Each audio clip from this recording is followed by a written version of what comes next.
রংপুরে ভিসি দোতলায় মিটিং করছে, সেখানে প্রক্টর এবং বিশ্ববিদ্যালয়ের সবাইকে নিয়ে। সেখানে আগুন দিয়েছে, গাড়িটাই তো পুড়িয়েছে, বাড়ির ভিতরে আগুন দিয়েছে।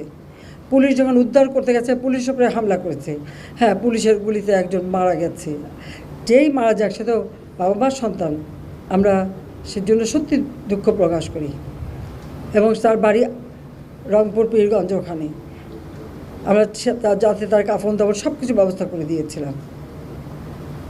ছাত্রলীগের কয়েকজন নেতাকর্মীকে কিভাবে হত্যা করেছে।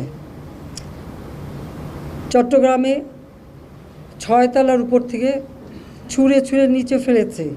যারা জীবন বাঁচাতে ঝুলে আছে জানলার শিক ধরে, তাদের উপরে পাথর মেরেছে, হাত পায়ের রগ কেটেছে, 7 জন ছাত্রকে হত্যা করেছে।